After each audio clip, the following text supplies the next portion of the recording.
Hi, everybody. We're just waiting for people to come in from the waiting room. We're going to get started in just a minute.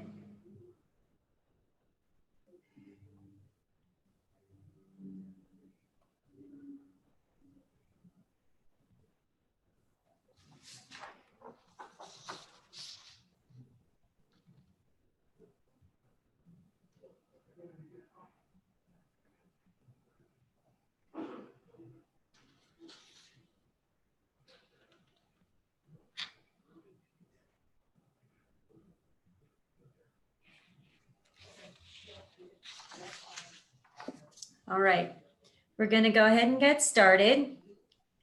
Good afternoon. I'm Kristen Ritchie. I'm the co-chair of the Florida Academy of Collaborative Professionals Outreach Committee. Welcome to our webinar about allied professionals. We have an excellent presenter here for you today. I'm going to introduce him shortly. I just want to take a minute and tell you about the Florida Academy of Collaborative Professionals, or FACP. FACP is dedicated to creating a culture in which the collaborative process is the prevailing method for resolution of disputes in Florida, and to provide Florida with the most highly qualified collaborative professionals. There are many benefits of being a member in FACP. We have an annual conference, we put on these webinars, and we work together to spread the word about collaborative and much, much more. To become a member, you need to join a local practice group. If you are not a member of a local practice group and you're interested in joining one, please contact me. Now let me introduce our presenter. We have Matthew Bartolomei here. Matt is a financial advisor and the president of the Collaborative Family Law Group of Central Florida. He has been an allied member of the Collaborative Family Law Group of Central Florida for over 10 years. He is part of the team that trains statewide collaborative professionals twice a year at Barry Law School. Matt has spoken statewide and nationally on the role of allied professionals in the collaborative process. As a board member of the Collaborative Family Law Group of Central Florida for the last 5 years, he has helped create the framework and the rules of the road for allied professionals in Central Florida. He holds a bachelor's degree in economics from Florida State and a law degree from Catholic University. Matt is also a non-practicing member of the Florida Bar and a member of the Family Law section. So I'm going to let Matt get started, and if anyone has any questions, go ahead and put them in the chat and we'll get to them as soon as we can. Thanks for being here, Matt. Thanks, Kristen, and thanks for having me. Our talk today should last maybe 30 to 45 minutes max, and feel free to ask any questions along the way if you feel like there's anything that needs to be covered in more detail. Like Kristen said, my name is Matt Bartolomei. I'm president of the Collaborative Family Law Group of Central Florida, and I want to spend the time today talking about an allied professional, what an allied professional is, how we use allied professionals in our group, and the benefits of having an allied professional in your practice. Some of the practice groups call allied professionals by other names. Sometimes they're called affiliated professionals. We've chosen the name allied just because it's started about 10 years ago and it sort of stuck. So the nomenclature can change depending on what practice group that you're in, but generally speaking, the role is the same. Let me start by giving you just a brief history of our group and how we ended up using allied professionals and sort of what the general culture of our group here in Central Florida is that began this move towards using allied professionals. When our group started over a decade or so ago, the individuals who started our group decided that they wanted to be a very inclusive group, so that they could not only provide a better result for families in crisis, but also provide a holistic solution for families. And so the decision was made that our group would not only have members in the attorney, mental health, and financial neutral field, but for additional members who want to be collaboratively trained, who are committed to the collaborative process, and who could help the team with issues that maybe fall outside of the collaborative process. Our group felt like it would be worthwhile bringing members in with those skill sets. So over the years, our group has grown from 10 or 12 to over 140 members, I think, at the last count. And about a quarter of our members are allied professionals. So what types of professions make up these allied professionals? Well, myself, I'm a financial advisor. I do financial planning. There are a handful of people like me in our group. We have a number of estate planning attorneys in our group. We have a couple of mortgage professionals. We have several CPAs who have decided they don't want to serve as the financial neutral role, but they've decided that they want to play perhaps an outside role. We have mental health professionals who may not be interested in serving as the mental health neutral, but are there for other issues that could arise outside of the core team. We've had other professionals from time to time come in and out of our group, but the core group is mainly made of financial professionals, realtors, estate planning attorneys. We even have an appraiser in our group. All of the allied professionals that come into our group are required to be collaboratively trained, and we run training here twice a year in Central Florida at Berry Law School, and we require them to be trained before they can be members. So I'll talk a little bit more about what our training requirements are and how we deal with our training modules for our group in just a few minutes. One of the benefits to having an allied professional is, in addition to helping the team, and one of the reasons why our group felt like it was good to have allied professionals in the mix was not only to help families get a better resolution, but also to help market collaborative. There's a lot of talk in our group, and everybody is constantly trying to find ways to market. But when you can add 20 or 30 members or so around Central Florida who are in other professions who can get the word of collaborative out to the public, we think that it's been an integral part in building the collaborative practice here in Central Florida. And I can tell you from my experience, when I need somebody for a client who needs a good mental health professional or who needs an attorney, I always look to our collaborative group first for an introduction. So in addition to being a good way to help clients resolve problems, and in addition to being a good way to market, it's also a really good network for me personally, and I know for a lot of the other allied professionals as well. So our group has a lot of synergy. We've decided this is the path we want to take, and so far it's worked out very well for us. So we don't really have a definition of an allied professional, but we sort of have some working criteria. First, an allied professional is someone who's not part of the traditional collaborative team, but somebody who can bring skills and resources and expertise to the collaborative team. Right now, I understand that there's a committee. I think Teresa Parnell is part of that committee. They're working on a working definition of an allied or affiliated professional. So you should see that coming down very shortly. Additionally, an allied professional is someone who is committed to the collaborative process, and I'll talk about that in just a few minutes of what that means in our group. Someone who's collaboratively trained, and somebody who practices at the highest level in their field.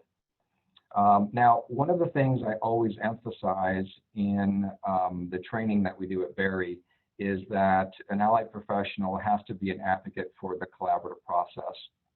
One of the things that in talking to other practice groups around the state that don't use allied professionals, one of the issues that seems to come up is from time to time when they try to bring in affiliated or allied professionals, they feel like the level of professionalism of the group could be diluted. And we totally get that because we've had issues from time to time in our group as well. Because sometimes when we get a new allied or affiliated professional, they don't really understand the level of professionalism in our group, and that we try to raise the level of professionalism to something similar to maybe the Inns of Court, and not the local Rotary Club or the local Chamber of Commerce, right? So we make it clear from the very beginning that when an allied professional wants to join, they have to be collaboratively trained. I make it clear in our training at Berry twice a year of what the expectations are. and I make it clear of what the expectations aren't, right? So we're able to really manage some of the concerns that some of the other groups around the state have with bringing allied or affiliated professionals into the fold. Now, one of the purposes of having an allied professional in your case is that an allied professional, whether it's a realtor, whether it's a bankruptcy attorney, whether it's a financial advisor, they can bring resources that are traditionally not found in the traditional collaborative team. I also find one of the big things that I see that a really good allied professional can do is if a case gets to a pivot point and you have a client that is stuck on an issue. Let's say they're stuck on whether they should sell their home, they're stuck on whether they're going to have enough money, they're stuck on what their estate plan might look like. A lot of times a really good allied professional who's properly trained can come into the case and help that client get unstuck. What I mean by that is because these cases are so emotional and the skill set that's required is a lot different than a traditional litigation case. Generally, you have clients from time to time. I call the way I phrase it is they feel unmoored, right? The process is in their hands. It's not necessarily in the attorney's hands. And they feel as if even though they technically, in our eyes as professionals, they're in control, they don't feel like they are. And sometimes bringing in a good allied professional to help the client work through an issue that they don't understand or that's confusing to them can get a client unstuck and can get a case moving. For instance, an example that I can give you is we had a client in a case who was she was married to a high earning professional here at one of the local national corporations. He was putting a lot of pressure on her to do her estate planning update and wanted her to actually create an irrevocable trust prior to starting the collaborative process. And she didn't really understand what that meant and didn't really know how that could affect her case. And so we made sure when the case started that she saw a collaboratively trained estate planning attorney to explain to her what the issues were and what the pros and cons were and why this was a very important decision to make. Fortunately, she never decided to sign the papers that were put in front of her, but we were at a pivotal point where the case really couldn't get started because the client was stuck on an issue that she had no knowledge about and needed additional help. So that's just one of many examples I can give over the years that I've seen where a good allied professional can come in and help a client through an issue. Now, one of the questions I get asked a lot is, well, are we allowed? We're part of a team, and we don't typically use allied professionals. And is an allied professional allowed? Can we do that? Well, one of the things I look to are the IACP standards, and I have a copy pulled up on my screen here, which I'll read to you. There is a comment to one of the competency guidelines in the IAP standards that reads as follows. In fully addressing client needs, interests, and goals, the collaborative professional must be willing to turn to other professionals such as lawyers with special expertise, mental health professionals, medical professionals, financial professionals, vocational specialists, specialists in areas of physical disability, substance abuse, domestic violence, and others. In working with other specialists, collaborative professionals and clients should fully understand how transparency, confidentiality, and privilege will apply to those specialists. So that's been in the comments on the IACP standards for many, many years, and our group follows those comments. And we believe strongly that bringing in, as I said, allied professionals can help a case move along. Now, not every case requires an allied professional. In fact, I'd say that the majority of the cases do not require an allied professional. But if there is a need for special expertise that's not within the core team, we call on allied professionals all the time. So the other question I get asked a lot is, why would I want to use an allied professional? I get asked a lot. Well, I know realtors and I know financial advisors, and there's a banker who's a good friend of mine. Why would I need to bring an allied professional into my group when I have those people already in my centers of influence? I would say, first of all, having an allied professional come into the case when there is an issue that you feel could be solved by them, it helps reduce the probability of having a shadow person come into your case.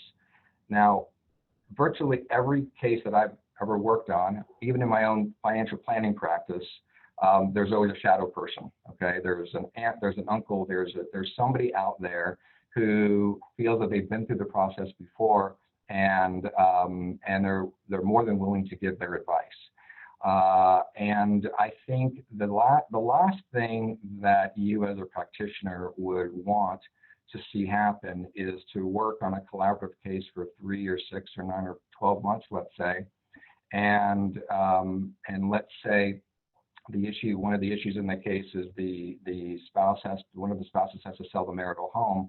The last thing you want is that person going to somebody that they met in their yoga class to sell their house or to help them sell their house, and then come back to you 2 weeks later and say, well, that person told me I really shouldn't be selling my house because I'm in a great school district, I'm in a great neighborhood, I'm this, I'm that, or the housing market is going to go up, I should wait 6 months. Well, that realtor who the client met in their yoga class has no idea what the goals of the case were. They have no idea of the ebb and flow over the last 6 to 12 months of that case. They have no idea how much work the team has spent putting those solutions together. So why would you as a professional want to risk undoing a lot of that or creating doubt by sending somebody sending a client to somebody who's not collaboratively trained or who doesn't understand what the collaborative process is? I mean, there are still divorce attorneys in the state who think that collaborative is mediation. Now, if there's still a misunderstanding within within family law practitioners in the state of what collaborative is, imagine how misunderstood collaborative is outside of the profession. So we try to insulate our cases, at least the teams in Central Florida try to insulate our cases from the probability of a shadow person coming in and undoing the hard work that the team has put together if we can avoid it.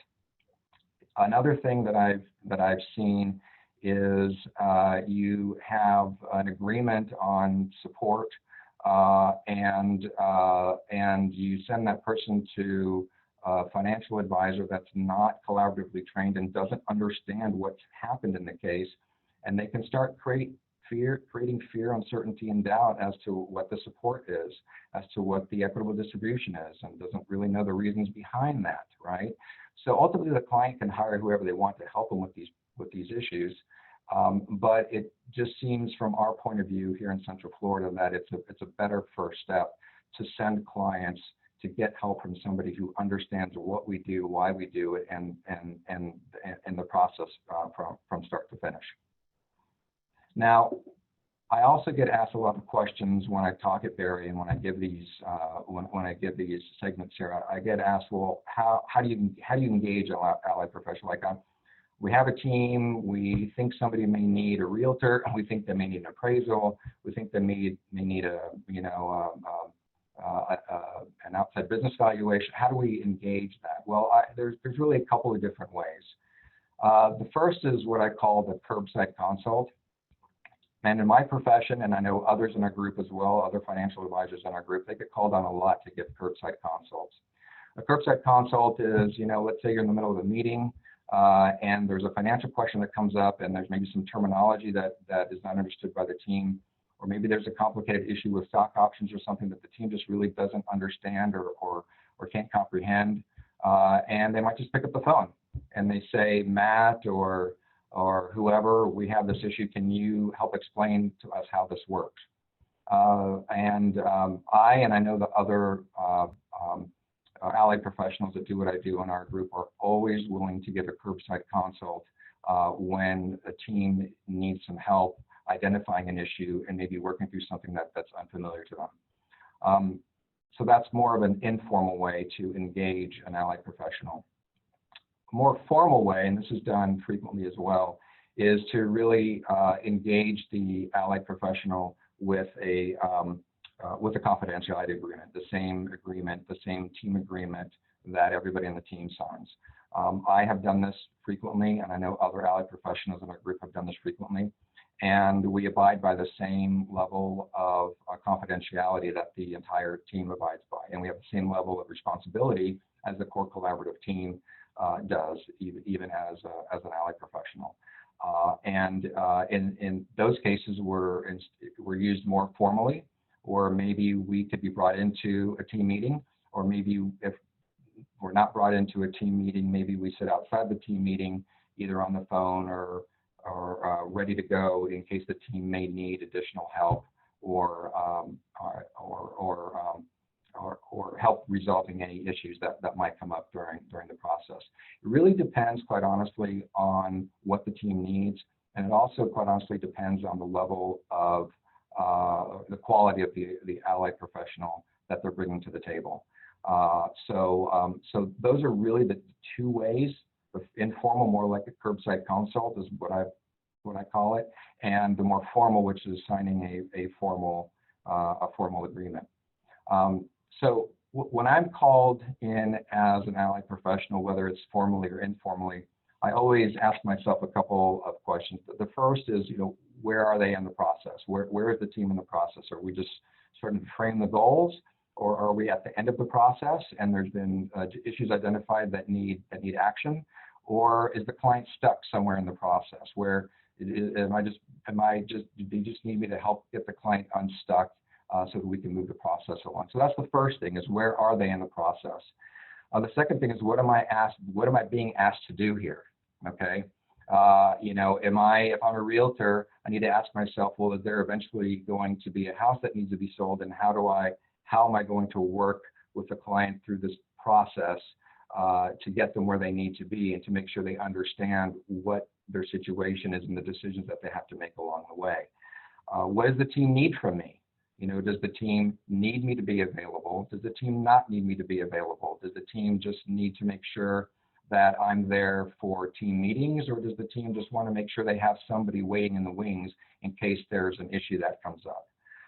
And the most important question that I always ask is, what can I do to help the team get to a desired outcome? Okay, what can I do as an allied professional to have integrity with the collaborative process, to maintain the integrity of the team, and to help the team get to a desired outcome, whatever that might be.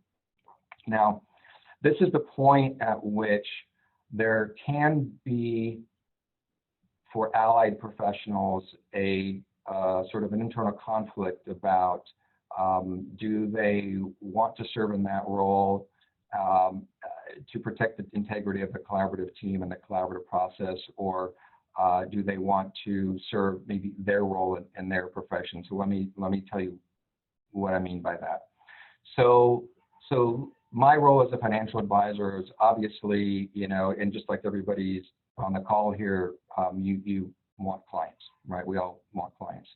And so obviously allied professionals, as an allied professional who's in the financial field, if I get called into a case, there's always the potential that person may end up as my client for whatever reason. But I don't, and I know all of the other allied professionals in our group think this way. I don't go into a situation thinking that this person will eventually be my client. I go into a situation having integrity to the collaborative process, having a commitment to the collaborative process, and wanting to make sure that the needs of the team are met first and foremost. So what does that mean for an allied professional? Well, that means that we have to be willing to step into a situation that may or may not need in-depth help. And we have to be able to step into a situation where we understand that the needs of the team come first. So one of the things, getting back to what I said earlier about how we make sure that allied professionals are of the highest quality, is we make sure that we make sure that the allied professionals that come into our group understand what their roles and responsibilities are and how they are viewed on the team, and how they can be used as a tool in the collaborative process. And so far we've done I think we've done a really good job of that over the years, because we have a really good stable of allied professionals that help us with our cases. Now, I'll stop there because I know I've talked a lot, and I'd be happy to open it up for questions. I don't have any questions in the chat. If anyone has questions, please put them in there. I have a question for you, Matt. Sure. Are the requirements for membership in your practice group as an allied professional identical to the requirements for the members that would actually be part of the core team? Yes, the membership requirements are exactly the same. We have educational requirements here in our group in Central Florida that everybody is required to meet every other year, and all of our allied professionals are required to meet those educational requirements. And they can be met by going to the FACP conference every year. They can be met through some of the educational modules that we put on for our membership. But the requirements are exactly the same for allied professionals as they are for the rest of the team, the rest of the core team. When you're brought on formally, are you brought on as a neutral, or are you sometimes brought on as sort of an advocate for one of the parties? So this is a question that's asked a lot. So let me kind of explain. There's a couple of nuances to that. Our allied professionals are not brought in as neutrals. Our allied professional, even if you're a mental health allied professional, you would not be brought in as a neutral. There's typically, you're brought in after the team has been formed and issues that have been identified. So I don't serve as a neutral, and none of the allied professionals in our group that I know of serve as neutrals, because we already have phenomenal neutrals in our group. We don't need any more. We don't need us to be doing their job, right? So we don't play the role as neutral. And does that answer your question? Yeah, it did. It did. And you have quite a few questions popping up now in the chat as well. So Sheila wants to know, would it be appropriate for private judging to be part of the allied professional group? If they were trained in collaborative, if we had an issue where the law needed to come in and we needed to find out what a court might do, would that be an appropriate position for an allied professional? That's a really interesting question. I've never had that question before. I wouldn't see why that couldn't be used in, I don't see why that couldn't be used in a case. I don't know I don't know how the team would feel about bringing on somebody like that, but I don't see why. Honestly, I don't see why.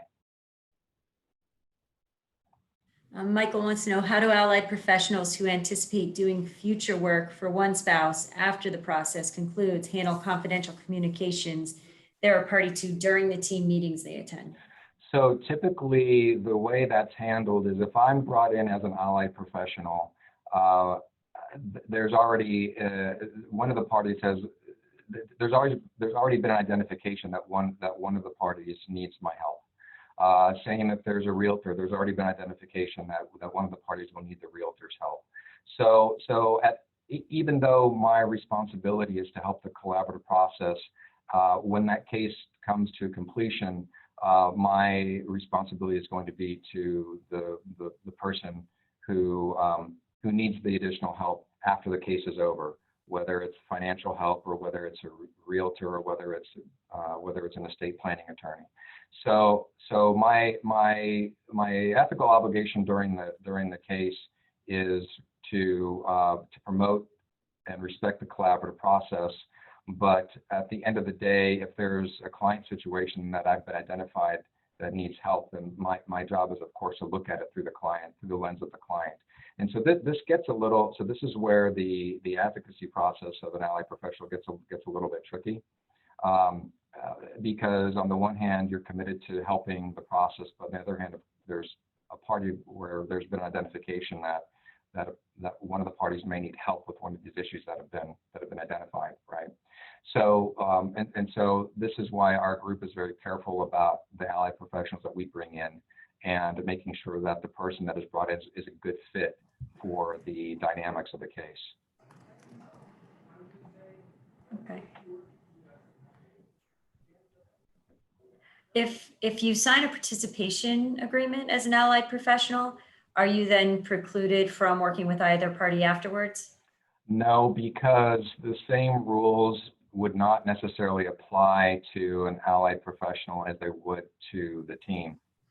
So now I would say, let's say an allied is brought in to be a business valuation specialist.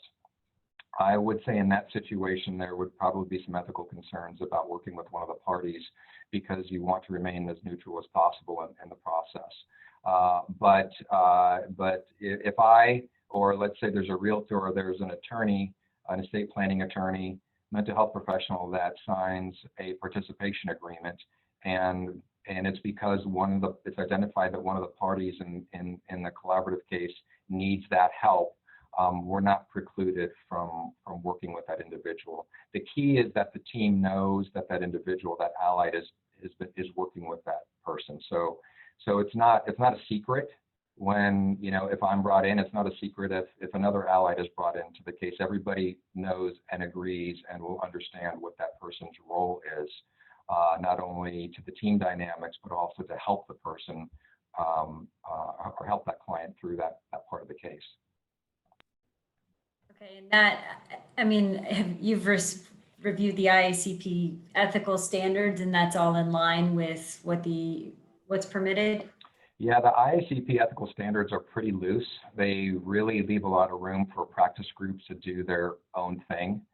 And so the way that we've dealt with the issues of conflict of interest is if you're a financial neutral, obviously you cannot work with a client after the case is over. If you're an allied professional and the team knows that you are going to be helping this client through this particular issue in the case, and that client might need help afterwards when the case is over, then that's perfectly acceptable, as long as the team understands that.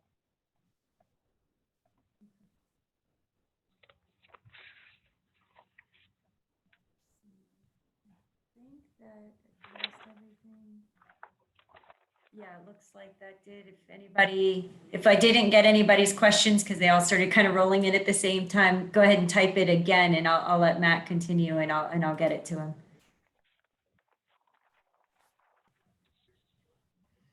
We have a lot of resources in our practice group. We have participation agreements. We have all kinds of documents for allied professionals, engaging allied professionals in cases. If anybody wants to see them or wants a copy of them, I'm happy to provide what we have available. And if anybody has, of course, any questions or needs additional clarification on how we use allied professionals and some of the ways that we use allied professionals in our cases, I'm more than happy to spend some time talking to anyone about that. Okay, and we have a question. Did allied professionals have a different participation agreement? Because the standard one says FPs can't work with either party after. So maybe if you guys have a different participation agreement. We do. We have one that's called Allied Professional, and it's been slightly modified to reflect the role of the allied professional in our group. If you would share that with me, then Brittany and I can get that, if you don't mind, send that out to everybody. So there is a question.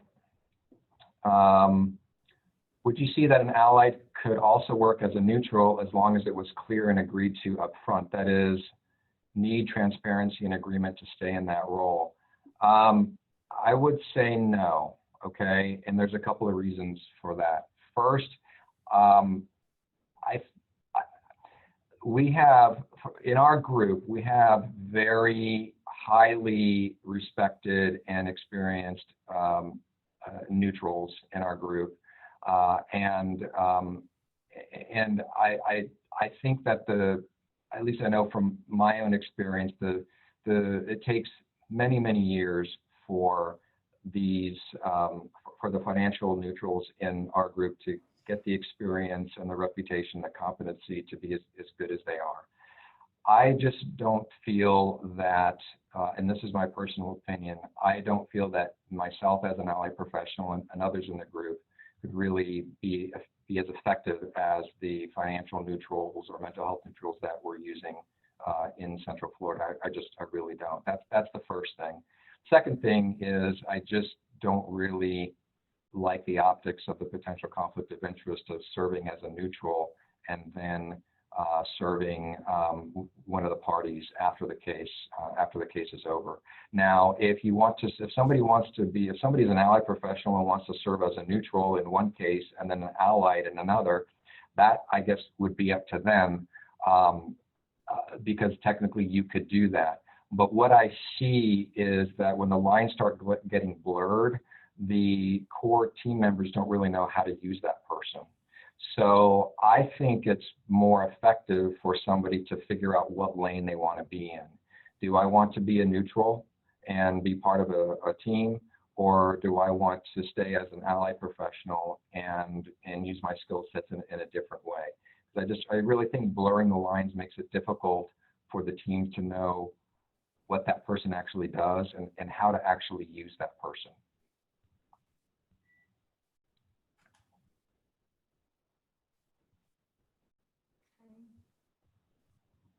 I think that looks like you've answered all the questions. Well, thank you all for your time. Like I said, I'm more than willing to answer any questions offline that you might have about the allied professional and the role that we play in cases. Thank you very much, Kristen and Brittany, for having me. Yeah, we really appreciate it. Thank you. This is a topic we haven't had any information on, and so we really appreciate it. And if anybody needs anything, contact me, contact Matt, and I'm going to follow up and get that participation agreement out to everybody. That sounds great. Great. Thank you all very much, and have a good weekend.